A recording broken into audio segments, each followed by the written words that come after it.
When he saw Jesus, he cried out and fell down before him and said with a loud voice, "What have you to do with me, Jesus, Son of the Most High God?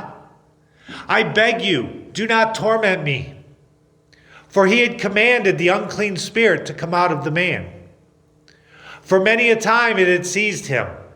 He was kept under guard and bound with chains and shackles. But he would break the bonds and be driven by the demon into the desert. Jesus then asked him, "What is your name?" And he said, "Legion," for many demons had entered him. And they begged him not to command them to depart into the abyss. Now a large herd of pigs was feeding there on the hillside, and they begged him to let them enter there. So he gave them permission. Then the demons came out of the man and entered the pigs. And the herd rushed down the steep bank into the lake and drowned. Now focus on verse 31. They begged him not to command them to depart into the abyss. That is the sentence I want to pull through this entire message. Because what happens in this passage is one of the most revealing moments in the Gospels. Not just about who Jesus is, but about what it means to encounter him and still not surrender to him. The first thing that strikes you when you read this passage is how quickly the demons identified Jesus.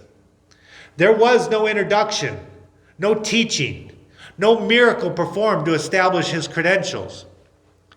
The moment he stepped off the boat, they knew exactly who he was. Look at what they said. Jesus, Son of the Most High God. That is a precise theological declaration. Son of the Most High God. They were not confused about his identity. They were not uncertain about his authority. They got his nature exactly right on the first try. Something the Pharisees spent 3 years failing to do. And here's where the passage starts to cut. Because we tend to think that recognition of Jesus is the goal.